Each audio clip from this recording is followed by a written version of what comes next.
So today we continue with our class, lots of Tzedakah Maaser. And we start with Sefer Shmiras Haloshon. And today's topic is matters of life and death. By exercising verbal restraint, one is safe from many sins. Okay, Haloshon hara, flattery, mockery, and lying. He is also safe from a verbal attack. There are numerous inestimable benefits of developing the quality of silence. People can confide their private matters to a person who is known to guard his tongue, for he can be trusted to keep such information to himself. Okay, so let's do this one more time. We're going to explain. By exercising verbal restraint, one is safe from many sins, right? Okay, Haloshon hara, so meaning not to talk, right? As we said, the verbal restraint, not to talk less. Haloshon hara, right? Flattery. So flattering when you talk less, so you don't feel obligated to talk to everybody and flatter somebody, right? Mockery. Of course, that's part of Haloshon hara, I guess. I mean, they're always connected. And lying. Okay, so don't volunteer any information. So when you quiet, it's you're not going to put yourself in all of these situations, right? Some people, they cannot keep quiet. They think that they if nobody is talking, like something is wrong, like everybody is hating everybody, which is not true. Okay. Marketing line. He's also safe from verbal attack. Okay, so that's also good. Like when we, as we said before, when you don't answer, you're safe from a verbal attack. There are numerous inestimable benefits to developing the quality of silence. Okay, continue. People can confide their private matters to a person who is known to guard his tongue. Okay. For he can be trusted to keep such information to himself. Okay, so that's good, but unfortunately, some people not everybody can keep their mouth shut, and even some people they know that if I'm going to tell such person, there is a big possibility that other people would know, and people still because they want some attention or some I don't know, somebody to listen to them, and the only person is available. That person is half trusted person half trusted meaning that he or she are going to keep their mouth shut. So, I mean, people put themselves in these terrible situations. And, okay. There is one person that in one class, a public class, and this person asked me a question. A lady, not nice lady. I don't know, very much, but I think a very very nice lady, righteous person for sure, a God-fearing person. So she's saying this. She said in the class that people are calling her, other people, like other women, and I don't know from where, and as if they want to share the information. Maybe she's so reliable. I mean, maybe from the school days, I don't know. They want to share the information and her to listen. And she said, I have no interest to listen. Listen to all of the information. I'm trying to become religious. I'm trying to do the mitzvahs. I have no interest, in hearing what she's what the relation between her and her husband. I'm not going to help. I'm not an expert. You understand that? But people, they volunteer to spill their life story, to their problem, just to strangers. And she said, I have not spoken to that person for 10 years. Now they remember me and want to tell me the stories. It's it's not normal, right? And a few other people, she said, something is going on, it's a hara attack. So she asked her in a class what she would she need to do, right? How to stop that. Okay, of course we give advice, but it's very interesting, right? So people trying to keep the relationship is between husband and wife should be very private. So if you would tell the whole story, you would tell the story somebody who can help you. Why would you want the whole world to know? That's I would never understood that, how it's going to help you.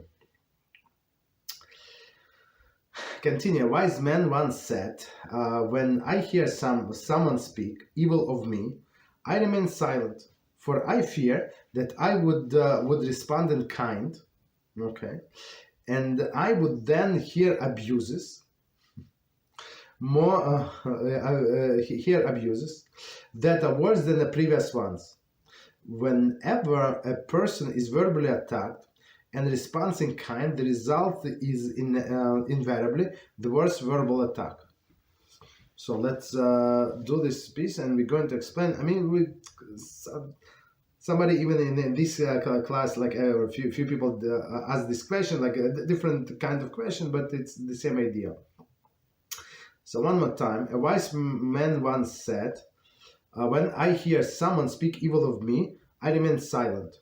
Okay, so we said, I'm not going to repeat the benefit of remaining silent, but he was remaining silent for other practical reason, right? For I fear that I would respond in kind, right? So,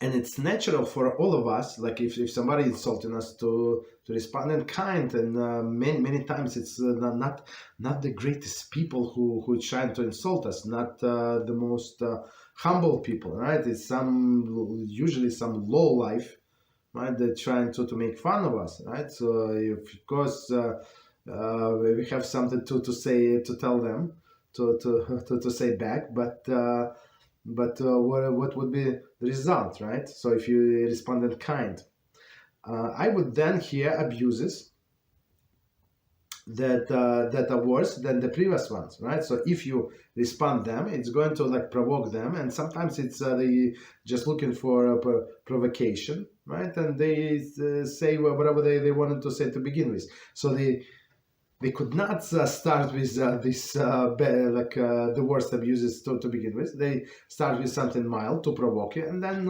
continue, right? That's what it is. Whenever a person is verbally attacked and responds in kind, the results invariably the worst verbal attack.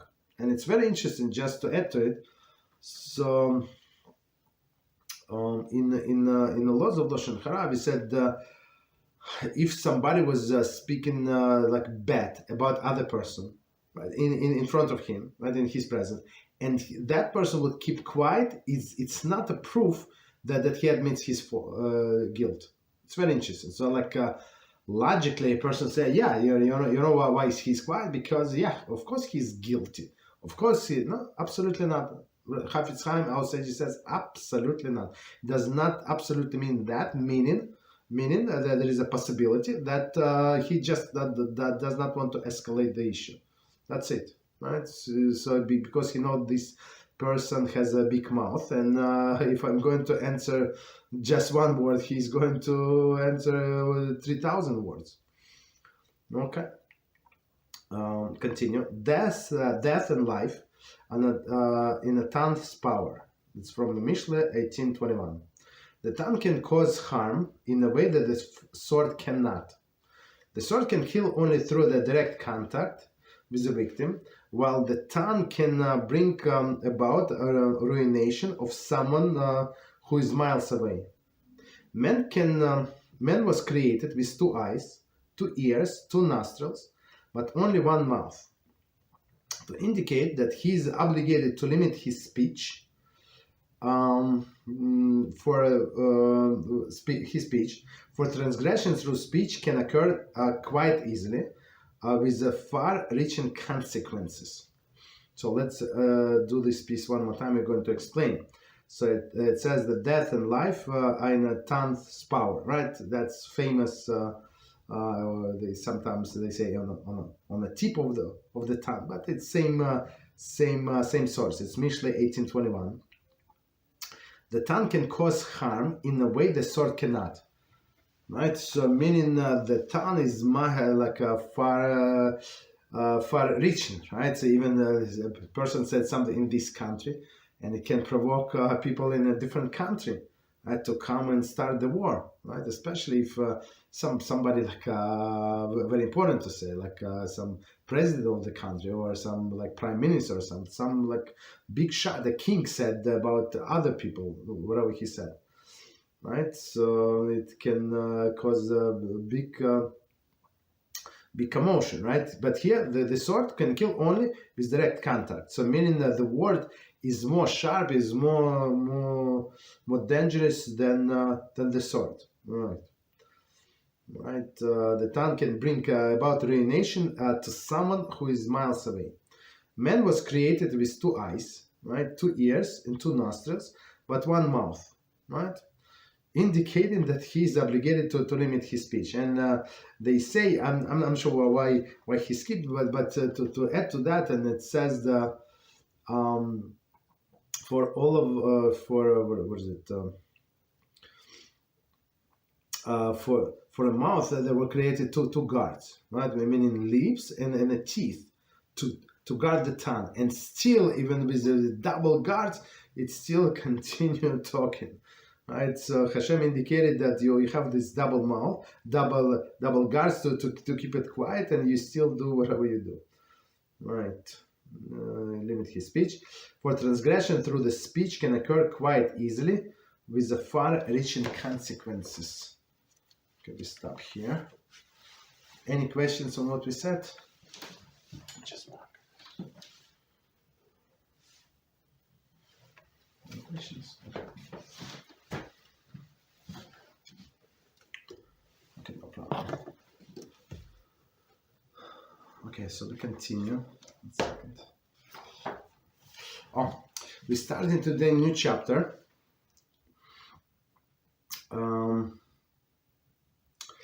And the topic is how to fulfill the mitzvah of tzedakah. Introduction. In the fulfillment of mitzvah of tzedakah, there are different levels as well as varying methods. The Rambam categorized the mitzvah in the 8 levels, ma'alos, arranged in a descending order of priority. In this chapter, we will first present Rambam's 8 levels, and then elaborate on other aspects of giving tzedakah. So as we always say, like that there are the different priorities, the different levels, and now everything is going to come into perspective, and we're going to explain each level. And of course, there are exceptions depending on individuals' circumstances, right? So very, very interesting. Okay, so Rambam 8 levels. First level, you shall strengthen him. The highest level of tzedakah is for one to make it possible for the indigent not to need the help of others. For example, by giving poor person a gift or a loan, or finding him a job or in your business or other employments. This level is achieved. So before we continue, so the highest level of tzedakah is not actually to give money. As I know one person, he's very good in writing resume. He's very like friendly. He's he works in a sales force. A very talkative person, Baruch Hashem, Jewish person, right? So he always tried to help other people to get jobs, and he's very, very passionate. And sometimes he complains to me, look, he said, I did so much for this guy. I set up interview, and this guy did not even call. So that's it's very, very sad. I mean, he's a very nice person, but it's actually the highest level of tzedakah, to help somebody to be like self-efficient, right? Not to need the tzedakah. Right, an example that he giving poor a gift. So gift is not like a gift and he's going to need another gift, like I don't know, two months later. Gift means that with gift, like some substantial amount of money, he can start something, right? He can start his own business, let's say. Or, for example, today he can go and get some education, some technical school, like get some certification. I don't know, be in IT, in I don't know, in plumbing, in electric. I don't know, it's something.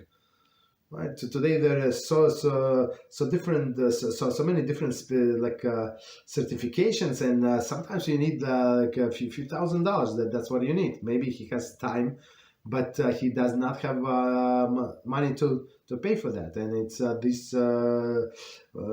this career is very needed on the market. So they're okay. So that's the gift we were talking about, not gift that just a gift. Okay, or a loan. Okay, so a loan is, as we said before, a loan is less embarrassing for a person, right? It's better to take a loan, so than to take charity. Okay, or finding him a job, right? Or in your business or other employment. So okay, so that's the biggest, again, according to Rambam, to help him be self-sufficient. Ideally, this action should be taken prior to once reaching the point of poverty. So when people are his landlord already evicting him, that's too late, and he needs a place to live, right? So you have to, as soon as possible, as the Torah says, as you see that your brother's hand is faltering. What was the language?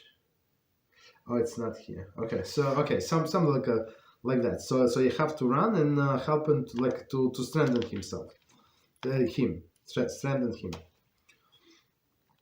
Okay, however, one can certainly fulfill this level of tzedakah even after the stage of the poverty have reached, right? So, I mean, if it's too late, it's not too late. If you can help at that point, so meaning give him a job or something, that's okay, still a very high level. By giving tzedakah in this manner, one fulfills the mitzvah of helping the strengthened one in need. Okay. So your tzedakah in this case, it could be your skills, right? That you help that person with a resume, with a cover letter, with I don't know, with research. So that person that I'm talking about. So he would do research about the company.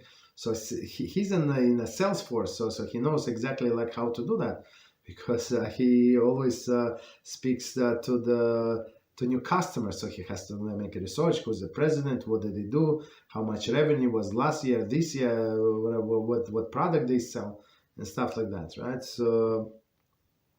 So and when you go to job interview, they like it very much. So that you're not only interested in being paid, but you actually have a question.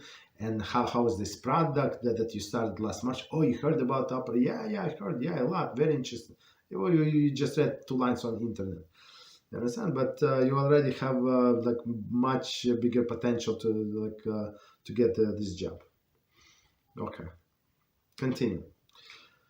So all of these skills, what I'm trying to say, it's also actually tzedakah. It's not only money. So if you need the money, if a person needs to suit to go to interview, yeah, so buy him a suit or some shoes, whatever you need to do.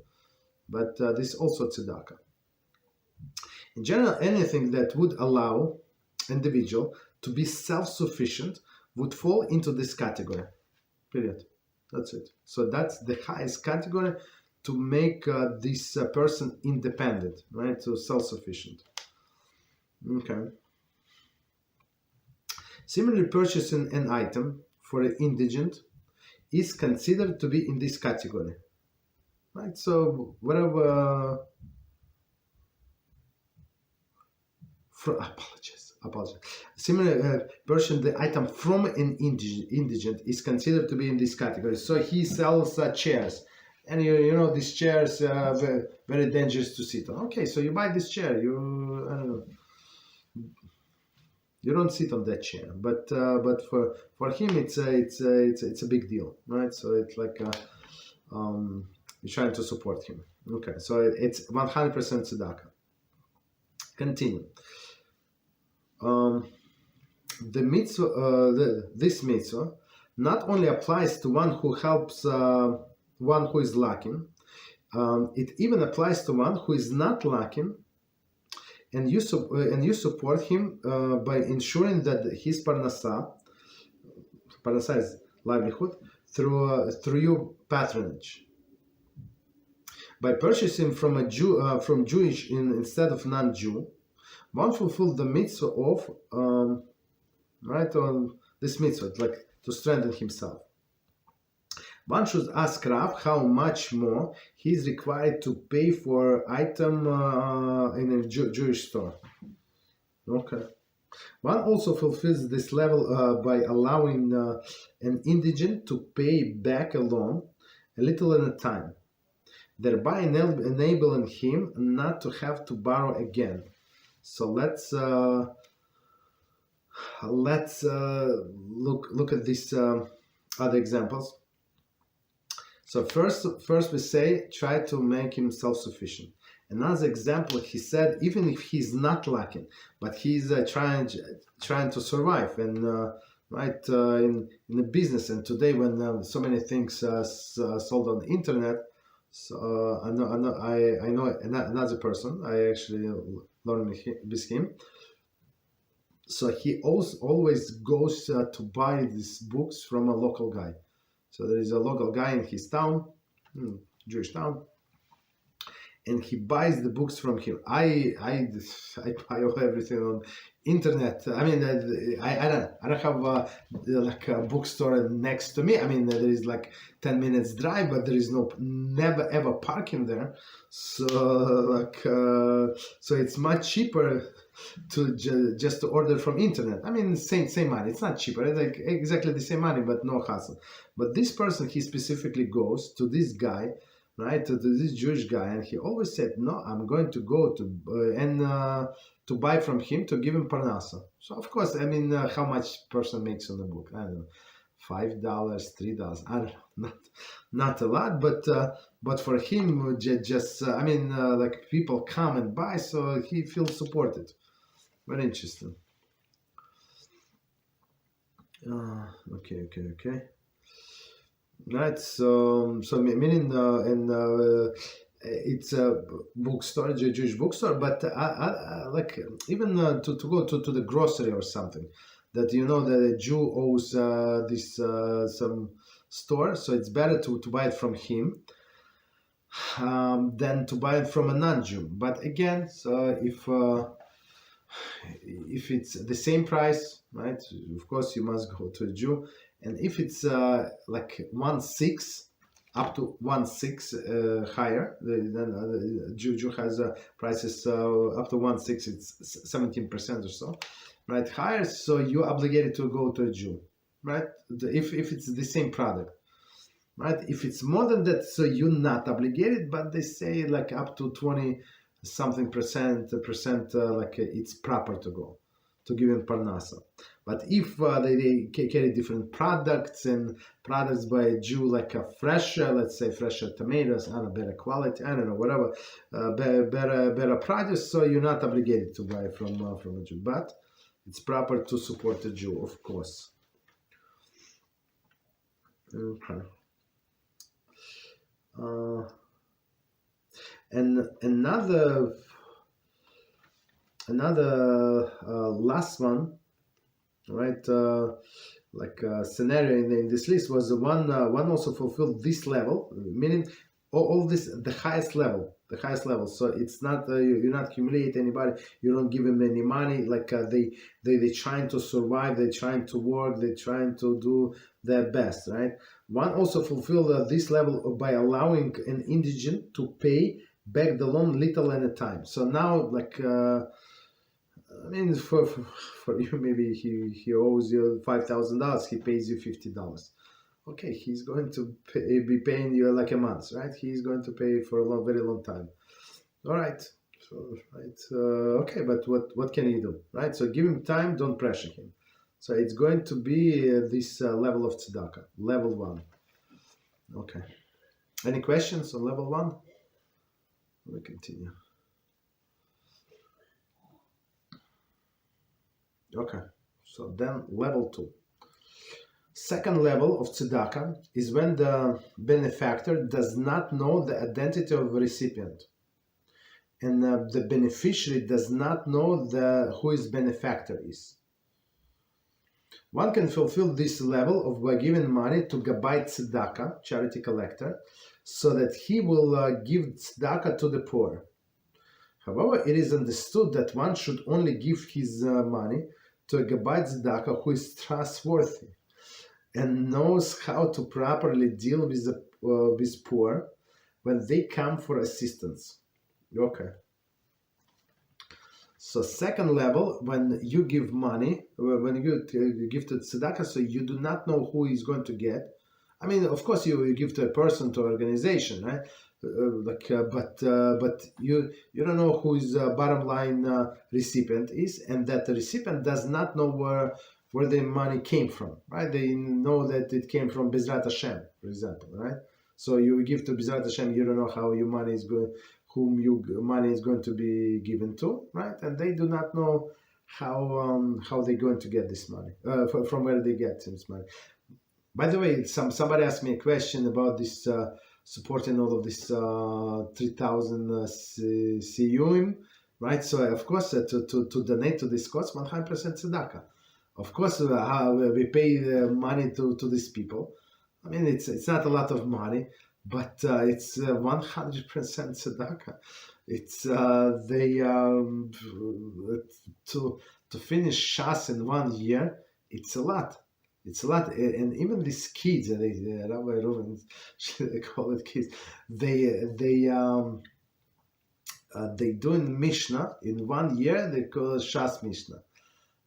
I'm also doing Mishnah for many years, and not every day. We're doing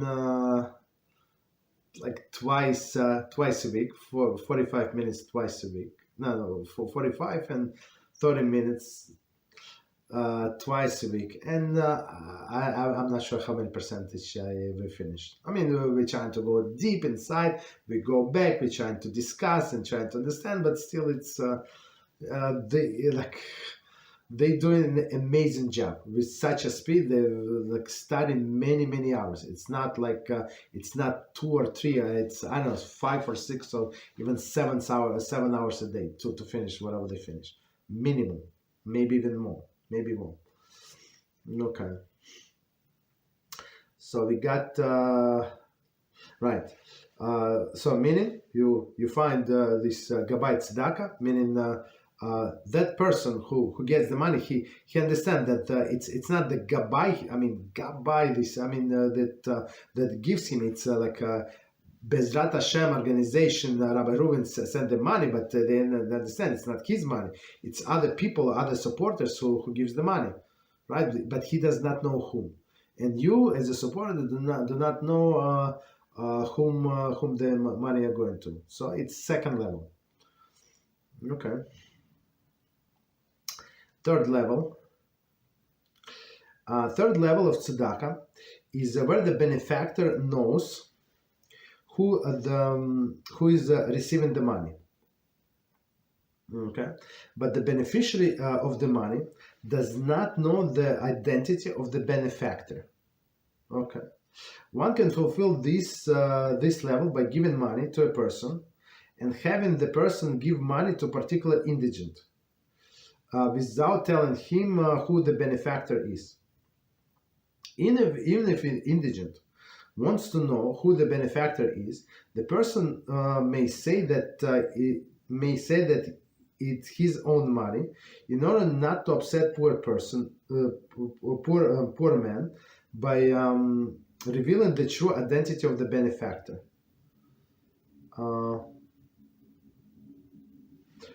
Okay, so the third level is that you know whom you give, right? But the person who received does not know that it came from you. And for example, you know somebody, and you know that he would be too too embarrassed to accept it from you. Maybe if one of your relatives or one of your friends or I don't know, or your colleagues or whoever is it, right? From you personally, he would be embarrassed to get. Okay, so you just send through somebody else or some anonymously, right? You give him I don't know, check without names, right? Just cash, or give him a cash, right? Envelope with cash. That's it, right? So you know whom you gave, but he does not know from whom he received. So meaning he cannot be grateful. Okay, so meaning in all of these cases, you're not at least in the last two, right? In the second and third, you're not getting any thanks back. You're not getting anything back, which is very interesting, right? So, apologize. Continuation. In situation where Gabbai Tzedakah is not reliable, one should try to fulfill the mitzvah of Tzedakah in this manner. Okay. Is not reliable. I mean, not everybody is reliable, and as we learned in our books many times, the test of money is the biggest test. So not everybody can withstand this test. You understand? So if you give him a envelope with money, for example, you want to give this poor person, let's say $1,000. His daughter is getting married, and they're a very poor person, and the people and kid they don't want to admit. Okay, so you send it through somebody else, not through this guy. Okay. So continue. Fourth level. Any questions before we continue? Okay, no problem. Fourth level. The fourth level is given tzedakah is when the benefactor does not know the recipient. Just one second. I need to check something. Okay, charge. Okay, the fourth level. The first level in giving tzedakah is when the benefactor does not know who the recipient is, yet the indigent knows the benefactor's identity. In this way, it is less embarrassing for the indigent to take the money, since the benefactor does not know who receiving it. One way to fulfill this would be to give money to someone, to give to a poor person. Even if a poor person realizes who the benefactor is, the benefactor does not know the identity of the poor person.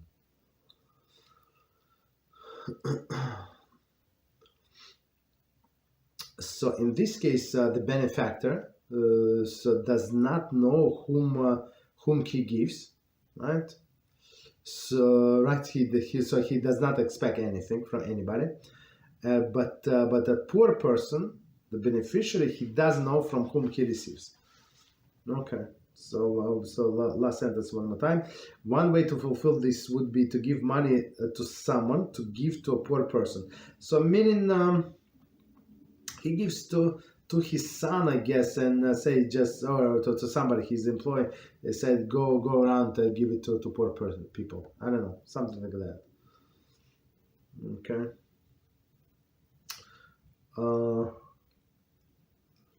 Okay. Continue. Fifth level. Fifth level is when one gives an indigent prior to his asking for help. So we're going back in levels, right? So, for help. Since the poor person did not have to request help, it is less embarrassing for him. The rabbis tell us that in the merit of one who gives to indigent before is highlighted, right? He has to request help. Hashem will take care of his needs before he has to ask. So it's for me it's an amazing blessing. You have to pay attention. So people pay attention. Like somebody asked me last week about a red string. So the guy I mean, he started very serious. I wanted to learn this, and send him materials. Said first review this, and then we continue talking, right? And then I want to ask you a question. I said, okay, so he had asked me about red. What do you think about red string? You understand? So okay, so it's very, very interesting. So the best red string is what it says here. So one more time, the fifth level is where one gives to indigent prior to asking for help. So if you know that somebody is in need or in possible need, as we said, like this examples, you see your neighbor, your Jewish neighbor, like you know that you met him three months ago, that he lost his job, he was very upset, this and that, and you heard that he's sick, and you haven't seen him for another few months. So guess what? Most likely he's not working. They need, so just because they're not asking you, sorry. So that does not mean that not a need. So come and say me, I'm going to grocery shop. Maybe I can get you something. Apologize. Sorry. All right. So I can get you something. Like don't ask. Don't wait for them. Maybe they never going to ask. So ask. All right. Since the poor person did not have to request help, it is less embarrassing to him. So meaning what? They did not. You came to ask. So just by the way, look, I'm driving there anyway. So what can I get you? Actually, I have $50. Yeah, I have a coupon, $50 coupon. So free food, whatever. So make up stuff. What can I get you? The rabbis tell us that in the merit of one who gives the indigent before he has requested help, right? Hashem will take care of his needs before he has to ask. So it's very, very interesting. So it's as everything in this life is measure for measure, right? So this is also measure for measure. You thought about the person before he asked, right? So same way Hashem is going to think about you before you ask about think about your needs. Okay. Level 6. So meaning so you would give anyway, right? So if he's going to ask, you're going to give, and he did not ask. He did not ask you, but you gave before. Right, meaning that the reward for the same mitzvah, you gave the same, let's $50, $100. So for the same, exactly the same amount, you're going to get much more reward. Right? That's why we have to smart and invest our tzedakah money properly. Right. So from the same amount, you can get much more reward. Okay. 6th level. The 6th level is where one gives an indigent that he needs only after he requested help. Right? So, I mean, you gave, as we said, anyway, but it's already a lower level. 7th level. The 7th level is where one gives an indigent some what he needs, yet he gives with a happy countenance, making poor person feel good. Okay, so he said he comes to you and said, I don't know, I need I don't know, $20,000 to marry my daughter, right? And you say Mazel Tov, very happy for you. Here's a $20, and let it be successful wedding, and please, and this, and so you give him encouragement. He say, I apologize, that's what I can give, right? I'm hardly making out myself, but here's from the bottom of my heart, and make it this 20 become 2,000 or something. You understand? So you give with a happy countenance. It's a very big deal, right? Level 7th level. Level 8th level. The 8th level is where one gives money to the poor, yet does not give it. Yet does give so with a heavy heart. Nevertheless, it is still considered a level of tzedakah, since the poor person is unaware of the donor's negative attitude. So we do not say that he cursed him out, that he said like throw like a bone to the dog, get out of here. No. He gives, but he hates this guy. This poor person. That's the lowest level of tzedakah. So one more time, the 8th level of tzedakah, one gives money to a poor, yet does so with a heavy heart. So again, it's only in the heart. It's only in the heart. Nevertheless, it is still considered a level of tzedakah. So because the bottom line, this person got the money. He was not embarrassed. Okay, maybe you were like I don't know, not without smiling, but without like a long face or something. Just no normal face. Okay. And since the poor is unaware of the donor's negative attitude. Okay. So quickly checking time. Okay. Continue. Any questions or we continue?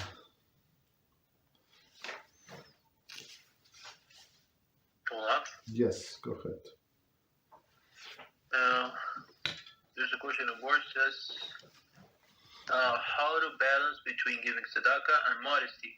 Is it proper for women to reach out to help poor men or vice versa?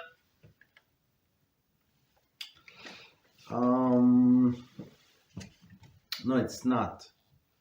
It's not. It's a very good question. Because it would create some familiarity, and that's not what we want. So even in cases where women are allowed to give tzedakah, let's say she's single and she has all of her money, she's allowed to do whatever she wants, or she's a widow, right? She's not right, so she can do whatever she wants with her money. Right, but when this person if you ever gave to a poor person, and I know some tzaddikim, so they started thanking you for profusely, this person. I know a few of them. I want to just drop that. I say please stop. I start begging them to stop. It's not like we gave a lot. I don't know, we could maybe give even more, but this person is so so touched because maybe I don't know the situation. I don't ask, right? Maybe other people don't treat them well, this and that. I don't know what's going on. But if it would become from between men and women. So the next thing she said, please come to my house. Maybe I'm going to give you tea, and it's not proper. You understand? So to go out and give money, open the door, give money, no problem. But to get him in, that's the problem. So and when he gets too familiar, this poor person. And right, so sensitive, and so that's not good. So trying to keep the distance, basically. So in this case, for women, it's better to do it indirectly, unless they knock at your door and you have no choice. You open the door. Or ring your bell. That's a different story. Understand? So, but better to keep the distance. For women, yes. So go as we said. There is it's priority always to give to women, not to men, right? Because of the laws of the modesty, right? It's not modest for a woman to go and ask for tzedakah. And few times, we didn't go to this neighborhood for many years now because I don't go anywhere. We have this very religious after Bnei Brak, I guess. The most religious neighborhood in the world where I live, not too far from it, but few times we saw that the women begging, not the women, the younger girls. I don't know, age maybe 70, 80, and look religious, and I don't know what's going on. She was mumbling, so of course I don't I sent my wife to give her money, of course. But if the girl is standing in the middle of in this religious neighborhood,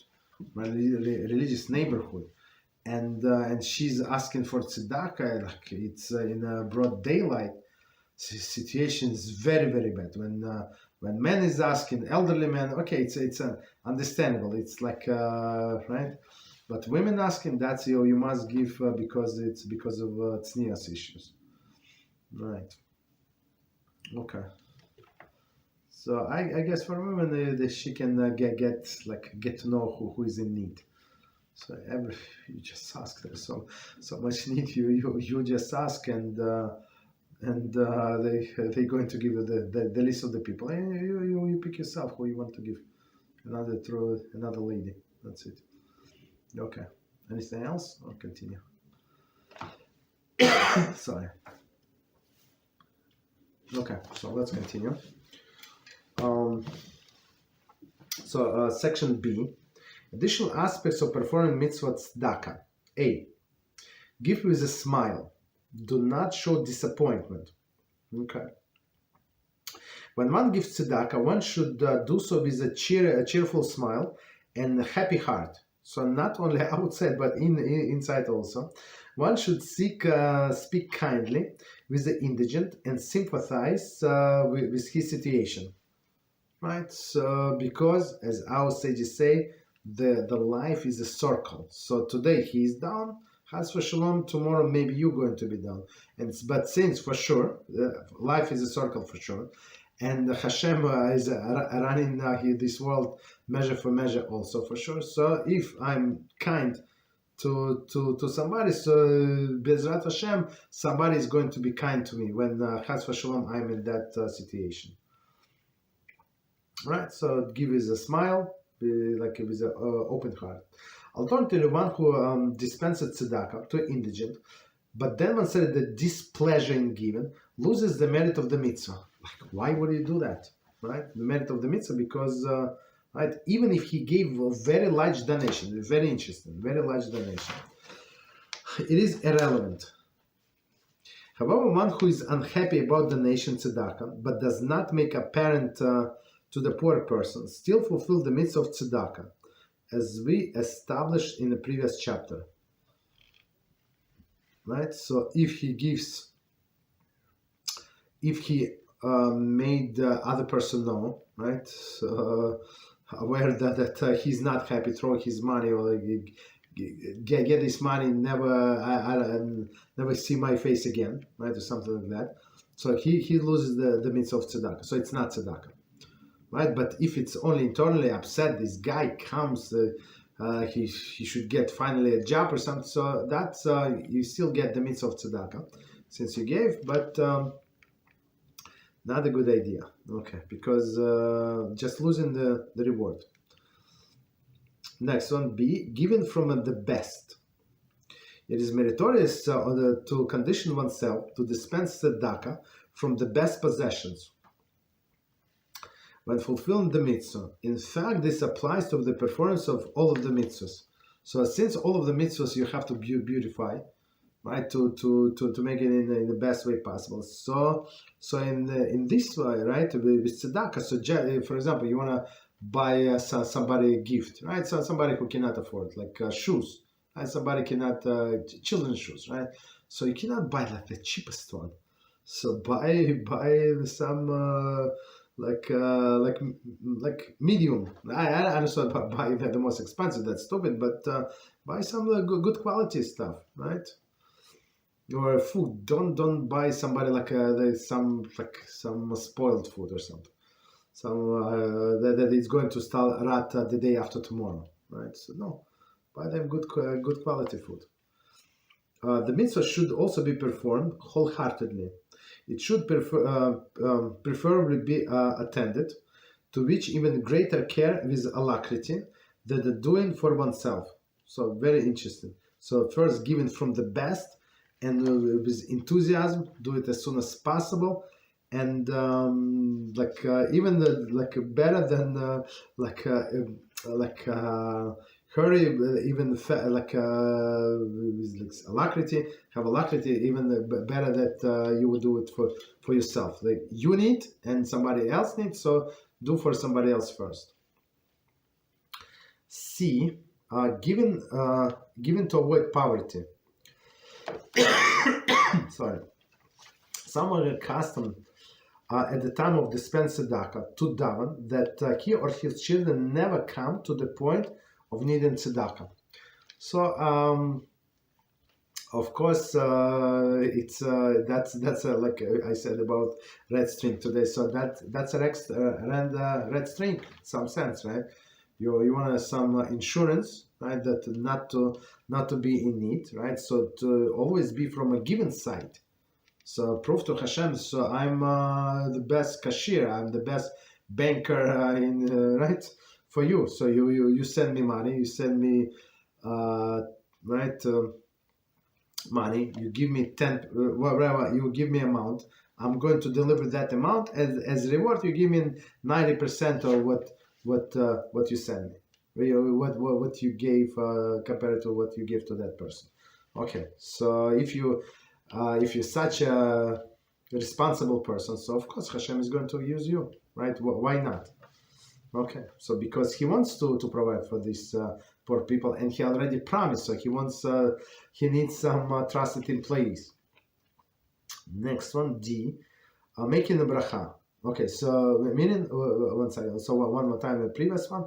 So right, so if you want not to get poor, right, not you and not your children, so daven, right? So I want Hashem. I don't want to be in this situation, and I want to help other people. So help me not to get to this situation. Making a bracha. When giving tzedakah, one does not make a bracha, right? Because we don't know, as somebody asked this question just recently, I don't remember when, but we explained why. Because we don't know how. Maybe that person is not going to take money. Maybe he's going to use it, maybe something that is going to be opposite of blessing for you, right? Not a good idea to say blessing on that. Next one, a right hand. One should give tzedakah with the right hand. So all of the important mitzvahs we do with the right hand. And I guess even for lefty person, so if you give tzedakah to the right-handed person, so give it with your right hand, right? So because for him left is something wrong. So like he would feel that something is wrong. Okay. With right hand. Okay. Next one, standing. One should stand when giving tzedakah, just as one perform any other mitzvah. Right, so when we perform most of the mitzvahs, we stand. In some of the mitzvahs, we sit. So that's a famous debate. What to do during the kiddush, right? Friday night, Shabbos day, Havdalah. Should we stand? Should we sit? Okay.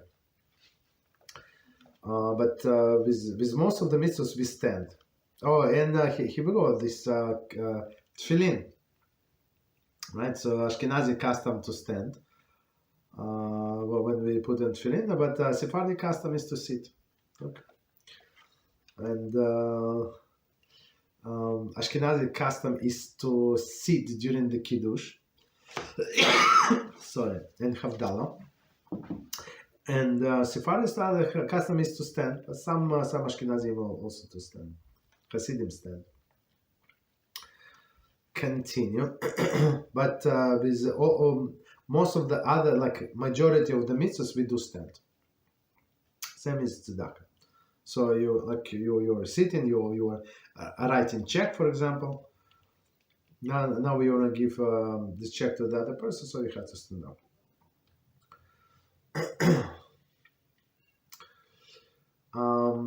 Next one, giving an indigent publicly.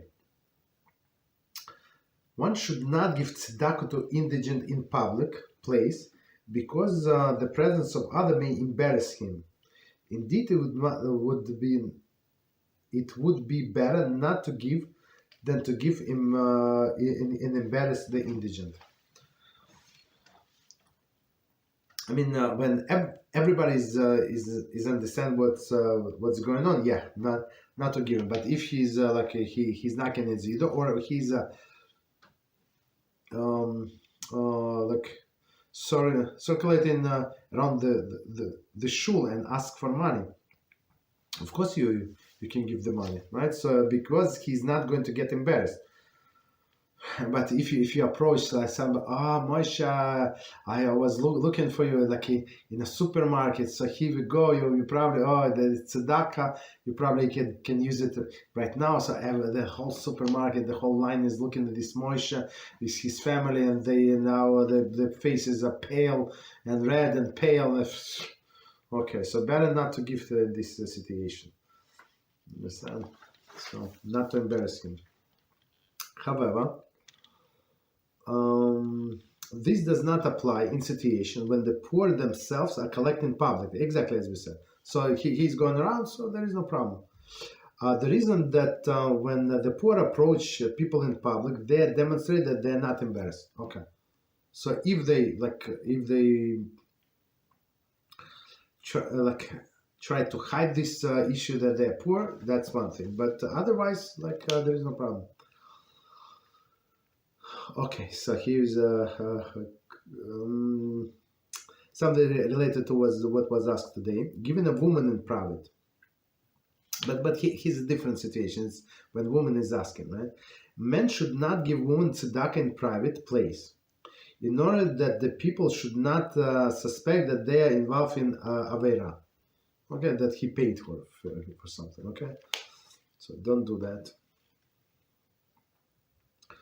Okay, so and to women, it's better to send your wife, to your sister, your mother. I mean, to somebody. First of all, it's always good to give other people opportunities, so they be in shaliach, your messenger. So and they also get the part of the mitzvah. Very good. Okay, so next one, given on condition it will be returned. If one gives money to indigent on the condition that he will repay it, an individual has not fulfilled the mitzvah of tzedakah. So it's a mitzvah of loan, yes, and but it is a special separate mitzvah to give poor people loans, right? But it's not tzedakah. Of course, we're going to learn later. So it's possible to say this person is borrowing from me money, right? And but I know most likely he would not be able to pay. But if he would not able to pay, I give to him as tzedakah, right? So if he pays, let it be loan. If he cannot pay, no problem. I'm not going to press him. It's let it be a tzedakah. Okay, it's also a possibility. Okay, so next one. Indigent does not want to accept. One who gives money to indigent, but he does not want to accept, it's not fulfill the mitzvah of tzedakah. So you cannot force this tzedakah. No, you need it, right, to somebody else. Okay, he does not want or she does not want, just stop it, back off. Okay, I think we can. No, it's a long story. I guess we stop here. Okay. Any questions on what we said or did not say?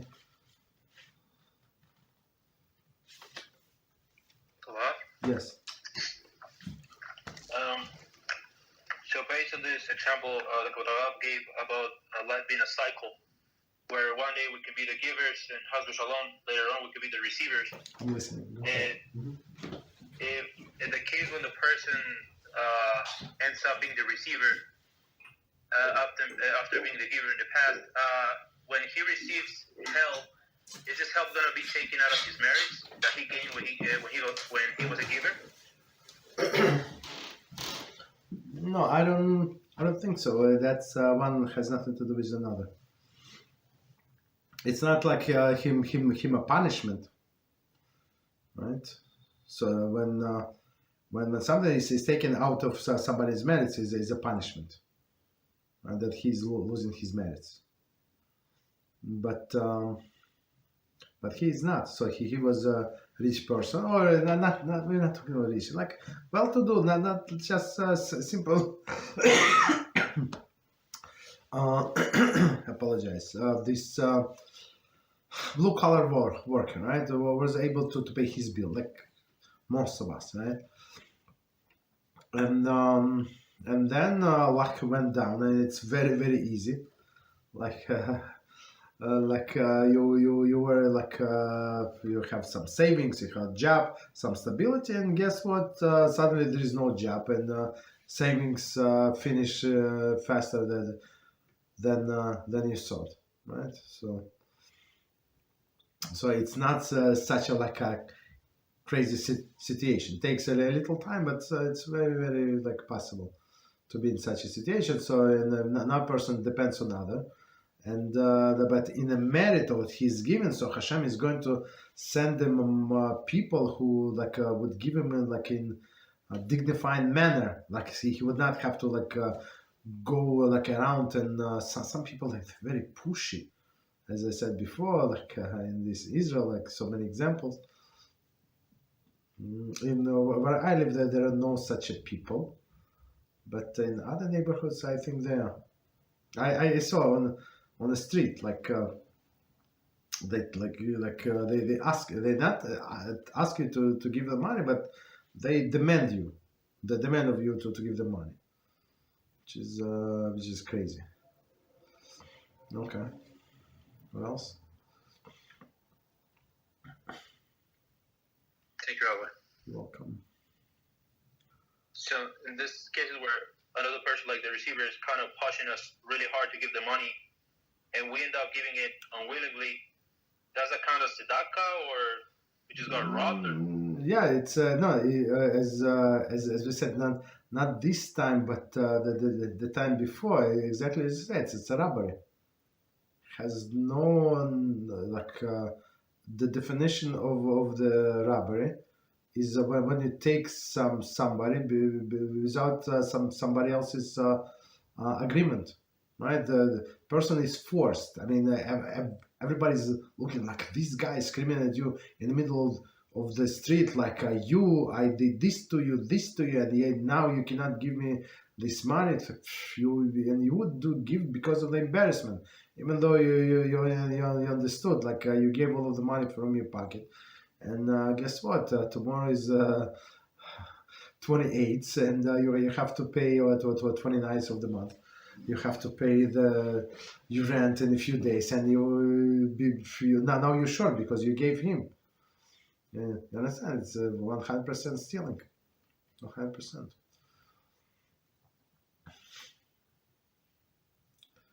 And people who do all of this like tricks.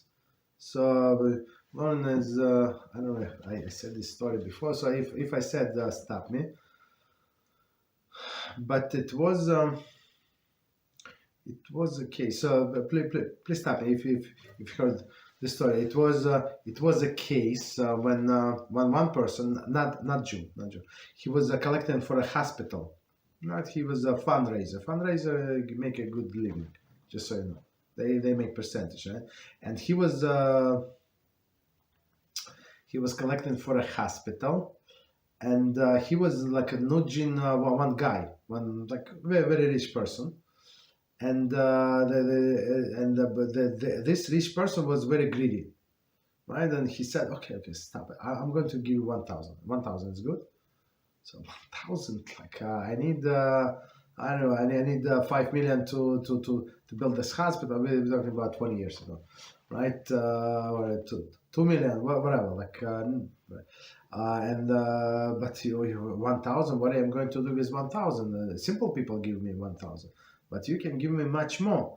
Said, okay, 2,000 is good. So come on, please give me like you have money. Give me. I said 5,000 is good. He said no, 5,000 is not good. Okay, you know what? I'm going to give you 100,000. Is it good? And now you're going to leave me alone? He said, yeah, absolutely, yes. So the guy wrote a check for $100,000 and give it to this fundraiser, right? So this fundraiser. Take this check, and very happy, like it's a lot. So he runs to the bank. local bank, they check and they said insufficient funds. So I mean, there's no such amount on this guy's account, even though he's very rich. It's they have multiple accounts, right? And I don't know how it was in Israel. So in Israel, everything is possible when you have connections. So they found out that this rich guy have only $90,000 on this checking account. Okay, and this fundraiser ran to his friend and said, "Please lend me $10,000 for one day. I'm going to pay you, like not for one day, for a few hours. For a few hours, okay." So he lent me $10,000. So this fundraiser came, right, and he deposited this $10,000 check on this rich guy account. It was exactly 100,000, and then he cashed his check for 100,000.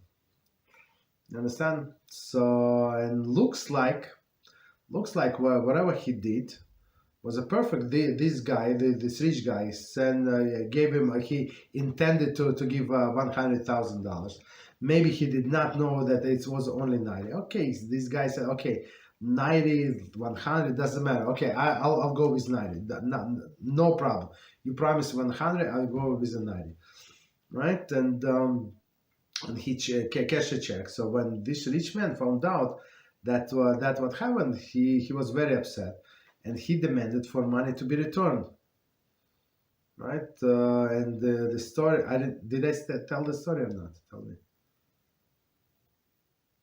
No? Okay. So, okay, thank you very much. So this story, okay, then in all of the details. So of course it was non-Jewish story. Like, and the story came to Rabbi Zilberstein, and they say, okay, non-Jews, okay, they, okay. So, but what would be if this the same story would go to the Beis Din? Right? So, I mean, we're interested in the Torah. This is Torah, and I must learn. Please teach me. Right? Lamdeni.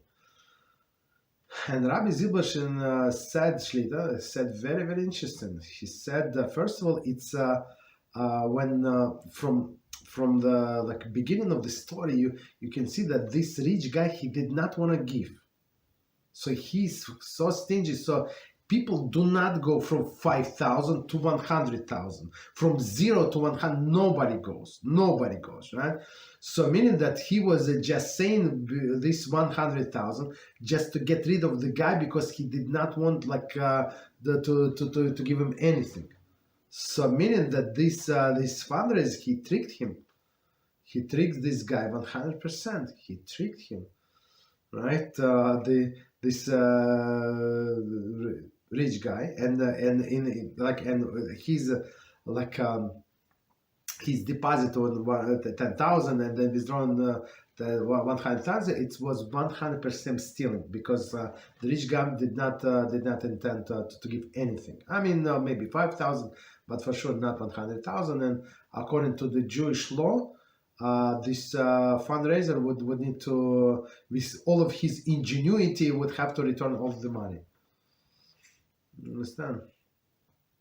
So that's the tzedakah is again, as Rambam said, and as the author said, with a pure heart. You understand the cause. You're not being pressed into it. It's not out of embarrassment, but because of the duty of the heart, you feel that you want to help this cause. Okay. Right, but if you don't want to help, so you can give a quarter, you can give the smallest amount. You're not obligated to support everybody. Okay, I apologize. We're going to go in the list, like, of the level of obligation, like how this person is close to you. If it's your parent, your brother, your mother, you something. I don't know, parent and mother, the same thing.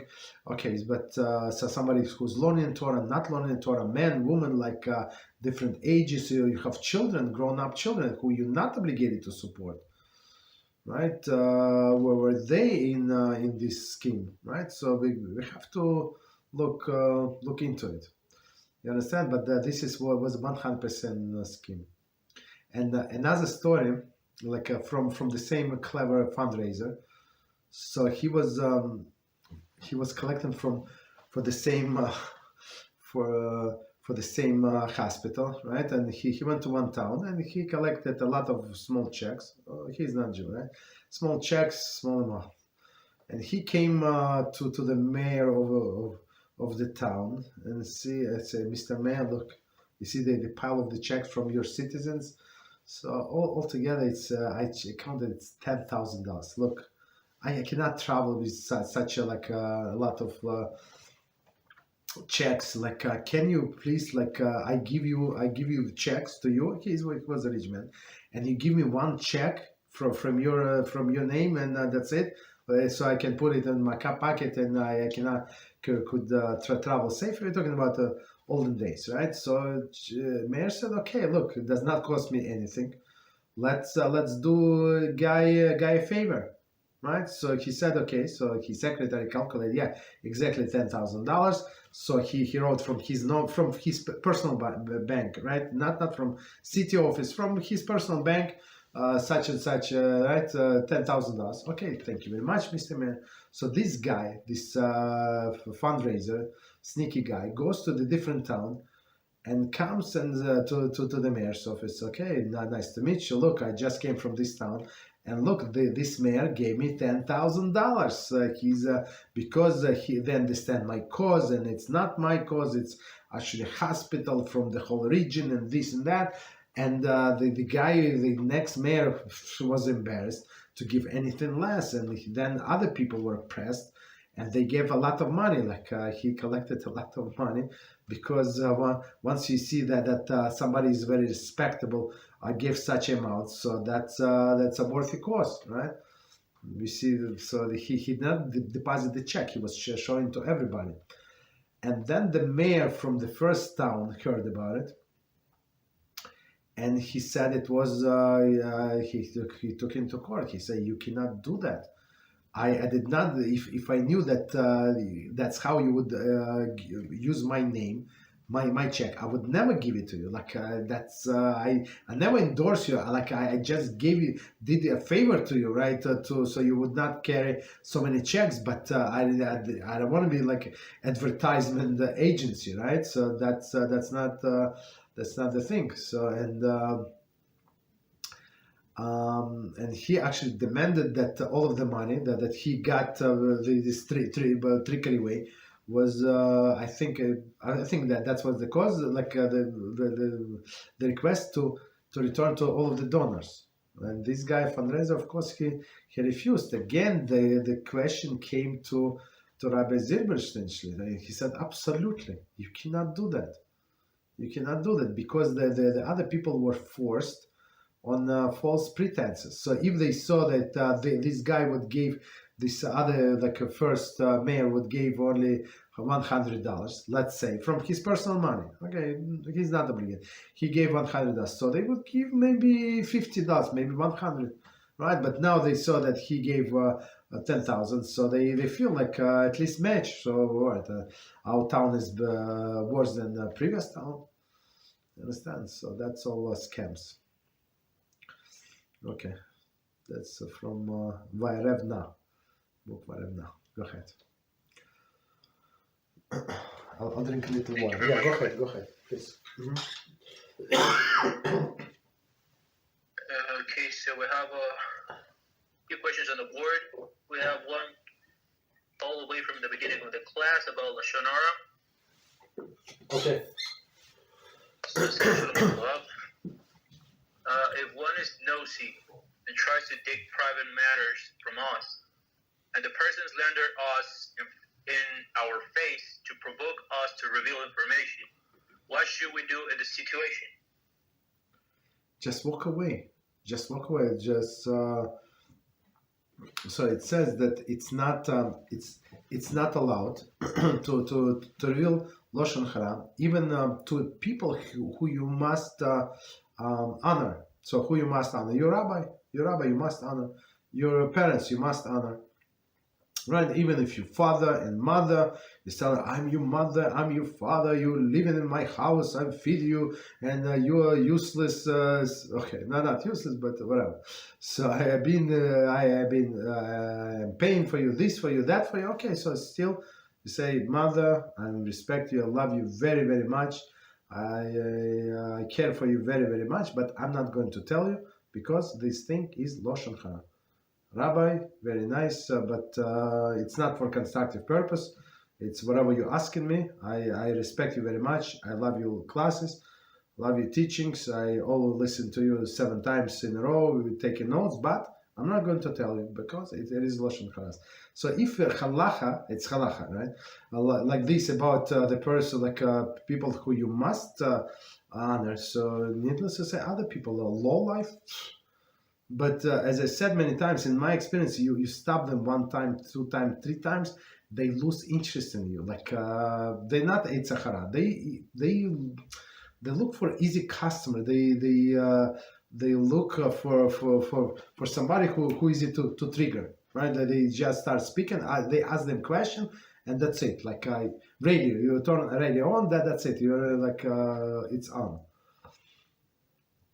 Just refuse few times. Like sometimes you have to like stop them like hard. So I'm not interested. Say like and that's it. They're going to leave you alone. 1, 2, or 3 times.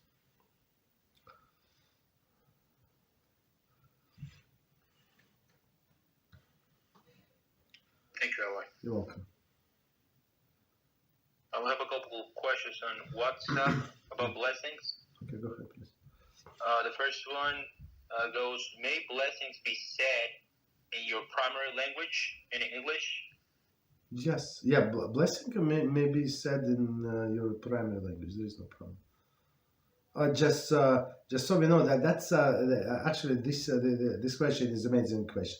That's a very popular misconception. There are only a few things that you must say in Hebrew. Only a few things, and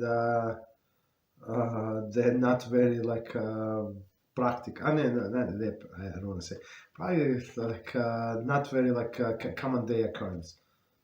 Right? For example, when somebody is doing chalitza, right? Chalitza, what is chalitza? When a person dies, chas v'shalom, right? And he did not have he had not have children. No, not from this marriage, and did not have children, period.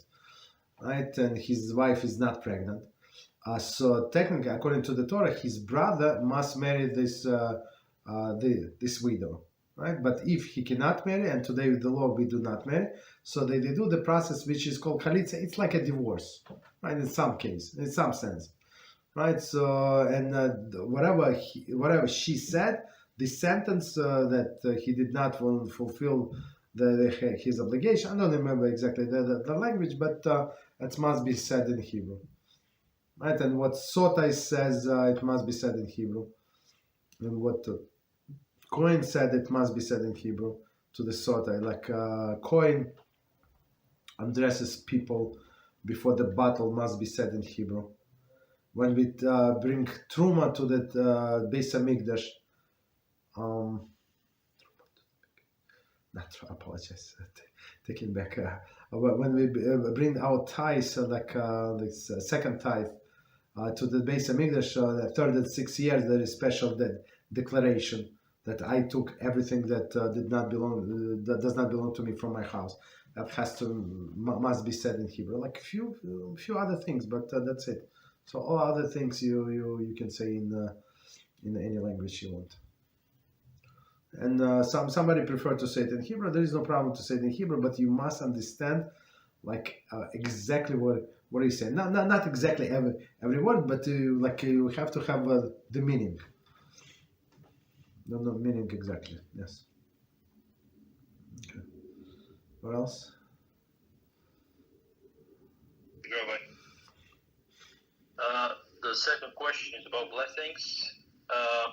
If a Sidur or an online version is not available, may you invent, so to speak, a blessing that approximates the blessing in the Siddur, or is it better not to say the blessing? Example, after meals, when hearing thunder, seeing lightning, No, okay. So that's a very good question. So the blessings.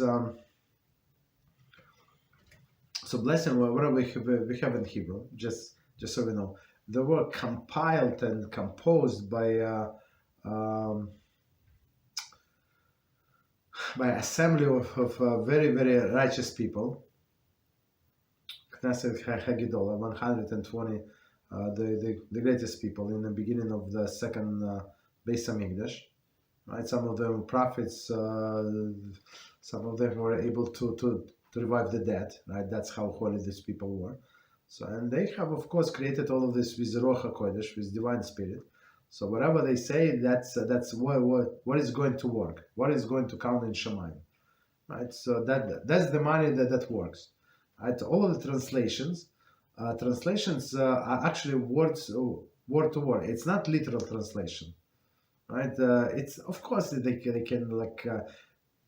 No, it's not literal. I mean, it's like they might change a little the word a little better to sound nicer, but actually it's word to word translation. All of these blessings. That's why there is no problem. There is no difference of what you say in Hebrew or in your own language. But when you try to invade something else, that's an issue. If you don't have anything, so you can say if like without Hashem name, without Baruch Atah Hashem, that's out of the question. So you just say with your own words, like you pray in yourselves. But the good thing is after you've been practicing this blessing for some times, you just remember them. Right? You would be surprised how good your memory is. Why? Because you repeat like the blessing after the bathroom. Like how many times you go to the bathroom? 5, 6, I don't know how many times people go to the bathroom every day, right? And every day they say the blessing. After months, 2 months, 6 months, 1 year, 2 years, so you remember all of these things. It's normal. You remember Shmona Esrei, like you said it so many times. You remember Shema, you remember Bishchas Hamazon, like if you say it at least once a day. You get to remember things, so you don't need any versions. But it's proper, of course. Always it's proper. I always say it. I always say so. I train to myself to forget all of the prayers, because I caught myself that I was skipping the words. Unfortunately, when I was going by from memory, it was disaster when I realized what I was doing. I was so upset, so I said to myself, now I'm going to forget all of the words, and and I'm going to read word by word like I see it for the first time, and that works the best for me. But other people, they just fly non-stop. They start with one prayer, go to another prayer, like without thinking. Unfortunately, that's very very sad. Okay, what else?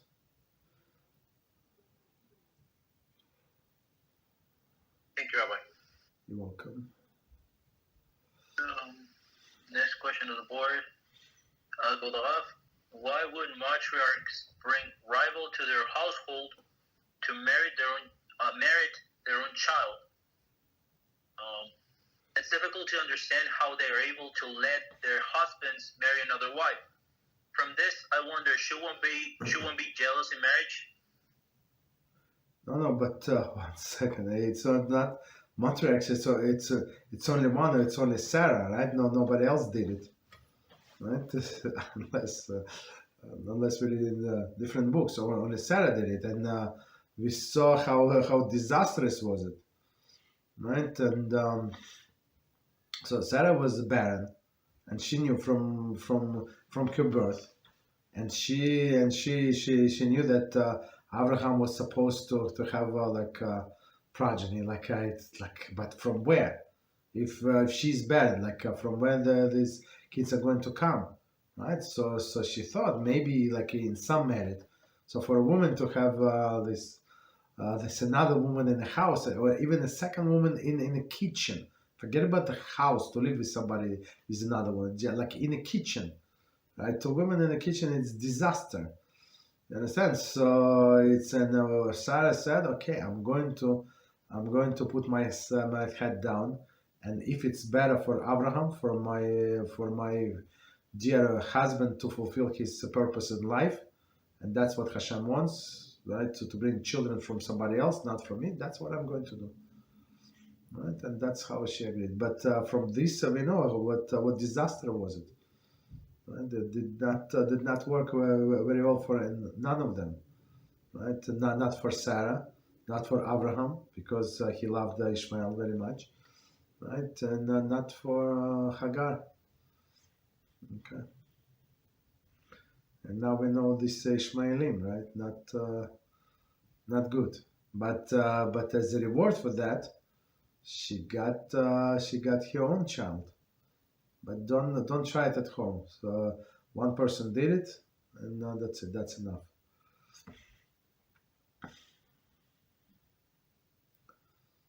Okay. What else? Thank you very much, Rabbi. You're welcome. So I have a question in regards to refuah on Shabbos. Mm-hmm. And since we're not allowed to get refuah for like mild discomfort, like no medication and so on, so are we allowed to ask Hashem for refuah in this case, Shabbos? No, that's another thing. So unless it is a public, in regular Shmiras, for example, right, and when we have 19 blessings, it's one of the requests we ask for refuah. We have like part to insert when you insert all of the names, including your name. So if you don't feel well, right? But on Shabbos we don't have that. So because it's not allowed on Shabbos to ask for your personal needs, because you consider it on the spiritual needs, right? And usually people when they start thinking about their personal needs or personal things that physical or material things that they're missing, so they get sometimes very upset. So and Hashem does not want people to get very upset. So that's why there is no refuah prayer on Shabbos, but there is communal one. For communal, yes, we actually, that's Rabbi, right? And after the Torah reading, he said his blessing, and we just insert our own names. So just communal, yes, it is for communal need. We can do whatever we need to. That's an exception, right? But yes, for a minor headaches, minor like I don't know, stuffy nose, you would not be allowed to take things, for example. But some things that are not specifically medicine. For example, for my what I do for stuffy nose, some people use it like it's like bisumim, right? To smell things. But for me, like it's peppermint, right? So peppermint, like oil, like that's what I use for, like otherwise I cannot fall asleep, right? So I put some peppermint oil. It's like so strong. It's so strong. It's clear your nostrils. I mean, for some time, at least. And but it's some people you use it. I don't know, to to burn like in the candles or something with the water. I don't know, whatever they do. But so it's not exactly 100% medicine. People use it as medicine and as not medicine, as just to smell, because it smells nice. Okay. So, but medicine, like for minor things, we don't take. Yes. Thank you, Rabbi. Welcome. So, next question on the board is, Rabbi, being that the Takanat. Okay, go ahead. I apologize. Being that Takana, yes, go ahead. Sorry. Of Rabbeinu Gershom is over, would it be allowed for an Ashkenazic Jew who lives in a place like Morocco, where marrying multiple women is common to do this?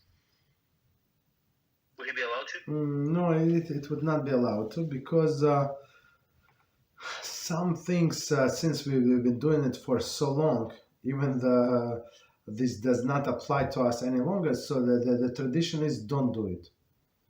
Don't do it. And one of the reasons of Rabbeinu Gershom was, and it was, if you think about it, it's very, very scary thing, right? So who were allowed to marry multiple women, not to live in the same house, not to do the style of Yaakov Avinu. No, it was actually the people like merchants.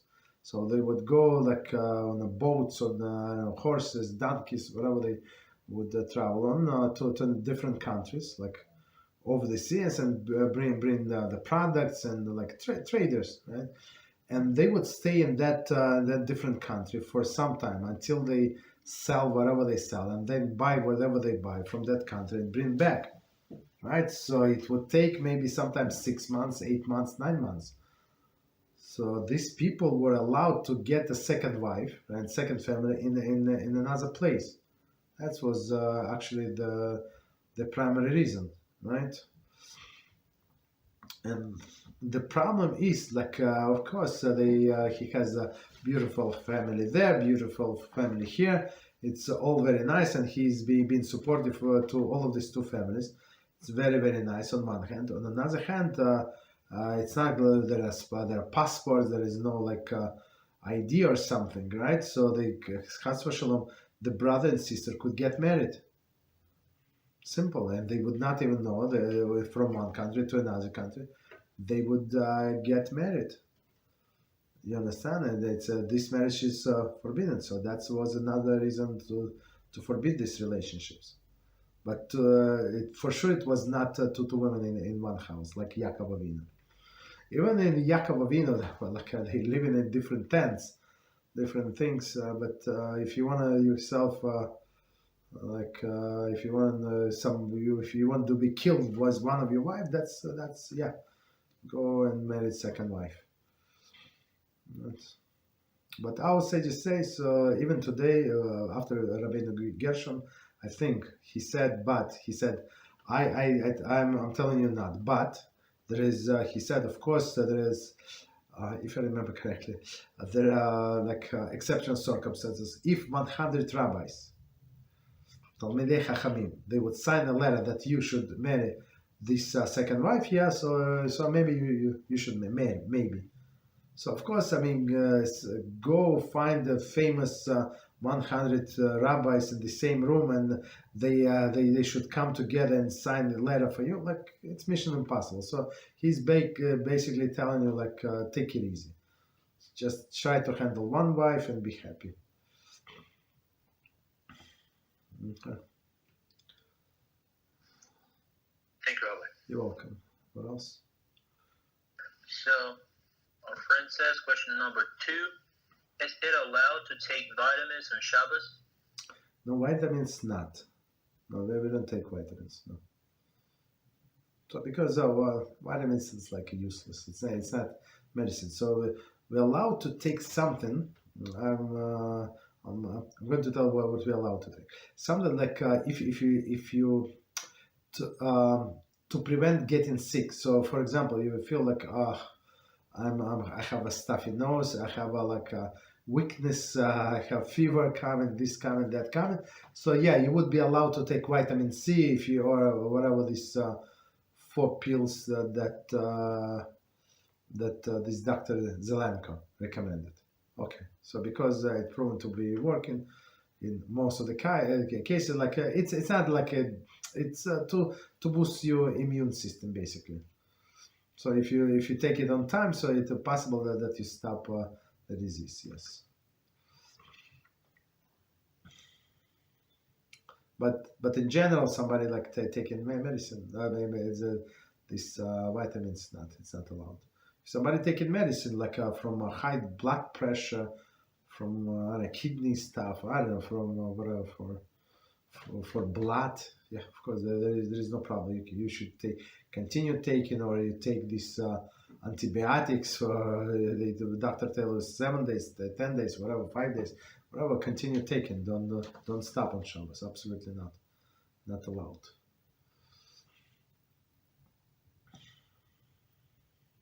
Thank you, Rabbi.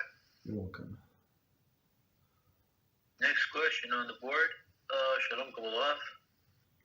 If one uses peppermint oil to stay awake, should he say bracha for it? To stay awake? What does it mean? Yeah, perhaps like smelling peppermint oil to stay awake.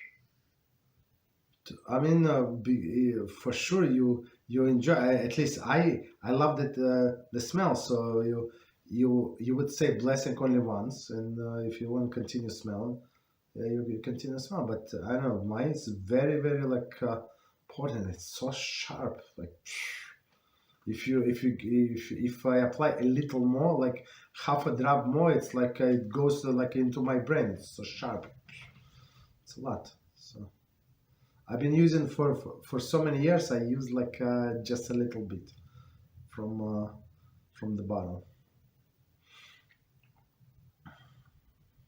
It's very good. It's much better. Like I know that there are on the market. Some people told me like get this spray. This spray is very good to kill you.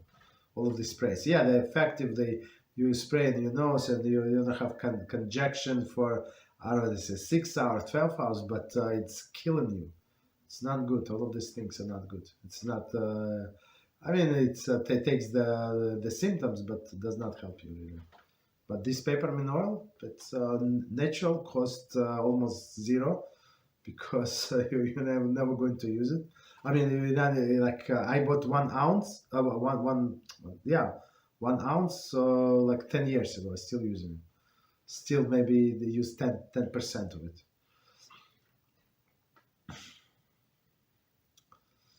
Okay. What else? Thank you, Rabbi. So I have this question about it's like a poem written by the Arizal. Mm-hmm. I don't know if Ashkenazim read Azamer Bishbachim on Shabbos. Maybe. Okay. I don't know. Okay. So what about it? Yes. Yeah, there's this part that says something like, "Come, friends, and make your preparation to increase delicacies, fish, and poultry. That in this way new souls are created with the 32 paths of knowledge." So it says about the fish and poultry in this. It mentions like 32 paths of knowledge that I kind of related to the 32 teeth that we have in our mouth. Mm-hmm. So I was wondering if we create the souls by eating this fish and poultry that Arizal is mentioning. I don't think it is literal. It's something Kabbalistic, something spiritual.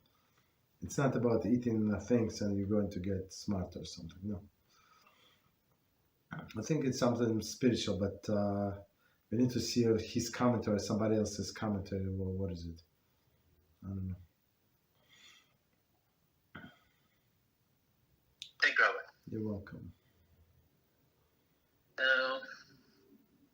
Next question on the board says, question about this week's parsha.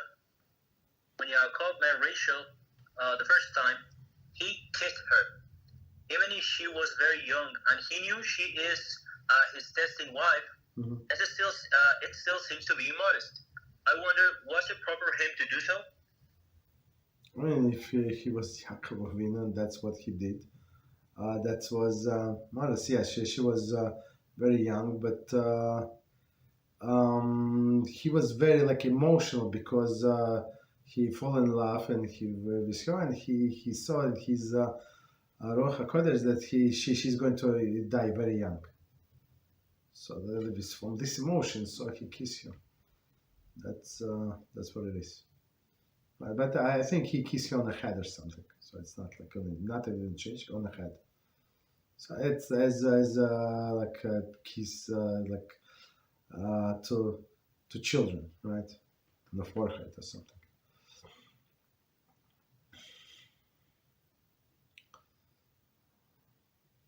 Thank you, Rabbi. You're welcome. So, but for us, don't try it at home. For Yaakov, yes. For us, we stay away.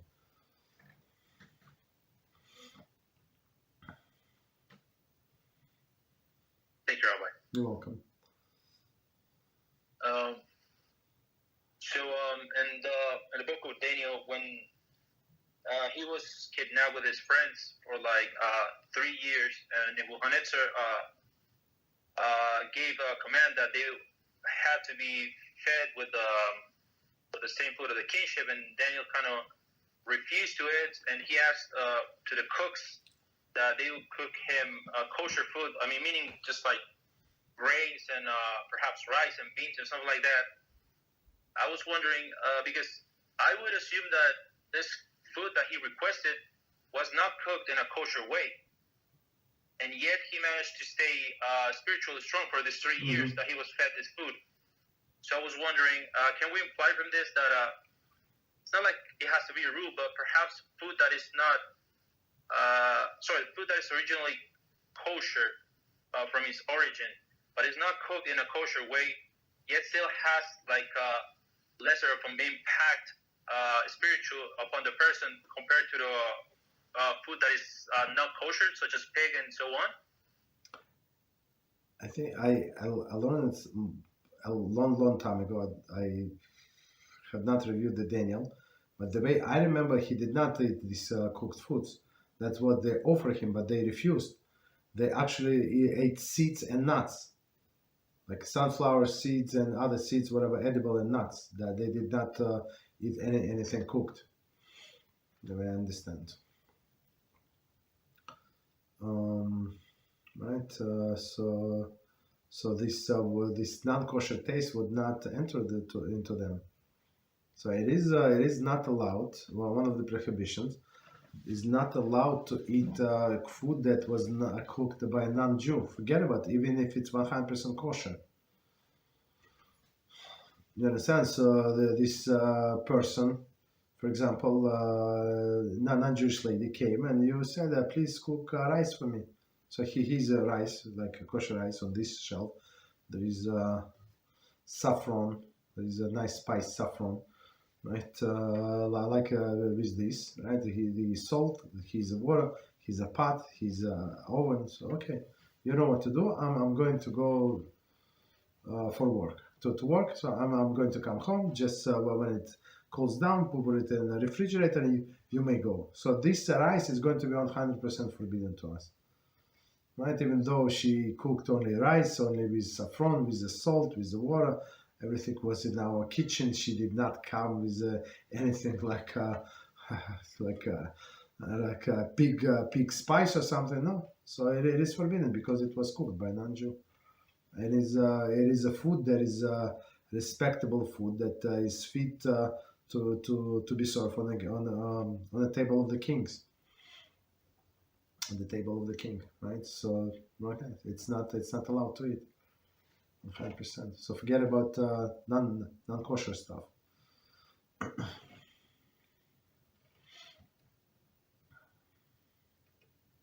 you, Rabbi. You're welcome. So kosher, not kosher is a secondary in this case. Okay, what else? So would it make sense to say that food that is kosher but is cooked in a non-kosher way is equally dangerous as non-kosher food?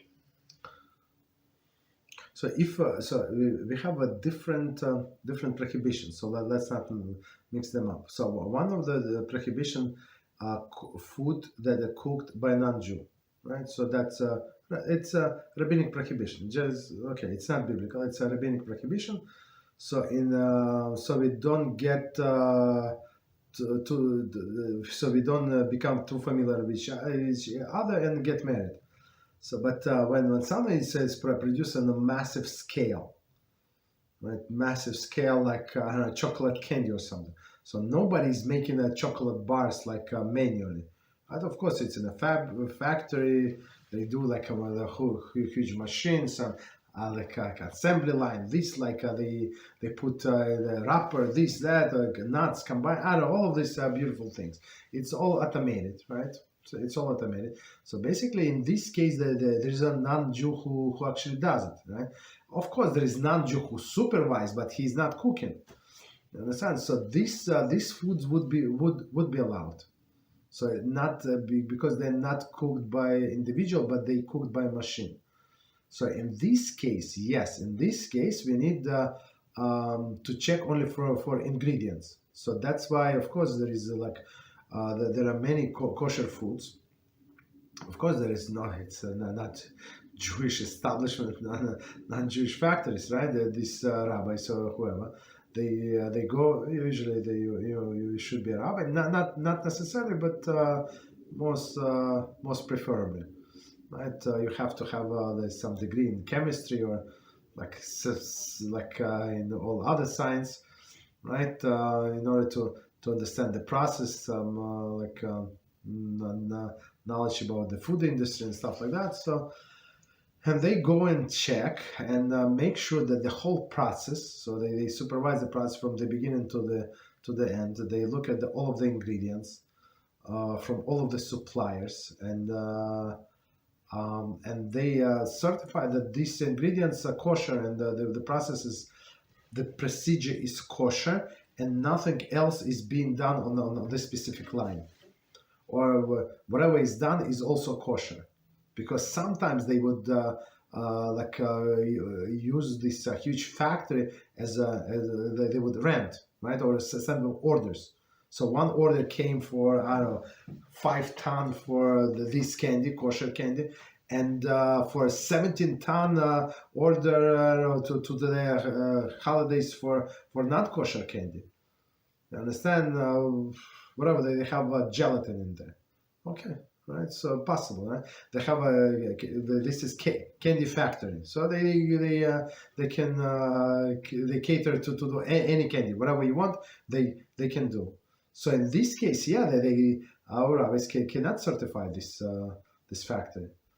You understand? So because why? First you process everything is kosher, but after that there is a possibility that the next order they can take, which is going to be not kosher, or they have to sign the paper they're never going to process something not kosher on this line, right? For example. So in this case, we're looking only into ingredients. So all of the ingredients, all of the procedure is kosher. So 2 different things, separate things. But if somebody is manually working, like in the kitchen, that's forbidden if it's done by a non-Jew. What else? Understood? Was it clear, or is something not clear? So let me know, please. Yes, I think it's okay. Thank you, Rabbi. Okay, you're welcome. So yeah, I don't see more questions on the board, and I don't have any questions. Any more questions? Thank you, Rabbi. Okay. Sorry, Rabbi. There's another question on the board. Okay, no problem. Go ahead. Just on time. Okay, go ahead. Question about reheating food on Shabbat. If we have some sauce/gravy on meat and it congealed and it frozen, are we allowed to heat it up? Okay, so the question is that depends who is asking. So if a person is Sephardi person, there is no problem whatsoever, because they never accepted the stringency. There is no cooking for liquids. There is they say, what was it? There is a they say there is no cooking after cooking for liquids. But Ashkenazim say, yeah, no, there is a cooking after cooking for liquids. That's why Ashkenazim do not warm up the liquids. So this gravy, this congealed gravy, it's 100% liquid. So we would not be allowed to warm up like on a blech or on a hot plate. Would not be allowed. But what we do in our family, like if we have such a chicken, for example, right? So we just take it out of the refrigerator, let it stand, right? Room temperature. It's getting it's not cold from refrigerator. It's room temperature. It's nice. So that's how we eat. No problem. But if you want to warm up, so make sure it is done without any gravy. So right, it's just different recipe. Okay, no grave, and then you can warm up. And even then, when you warm up, for example, it was in like these aluminum these containers, disposable containers. So when you take out of refrigerator, let's say there is no gravy, nothing, it's a dry chicken. So of course there is a condensation. So you open up the cover and you try to shake off the condensation, right? Because water it's also going to cook. You take a napkin, wipe out as much as you can water, throw out the napkin. Sometimes you need 2 napkins, and that's it, and you're ready to warm up. Okay, but we don't warm up any liquids. Doesn't matter how small they are. Okay. What else? Thank you, Rabbi. That was the last question on the board. Okay, no problem. All right, so thank you very, very much. And good night until tomorrow. Tomorrow we're going to continue with our class Kitzur Shulchan Aruch. Thank you. Good night.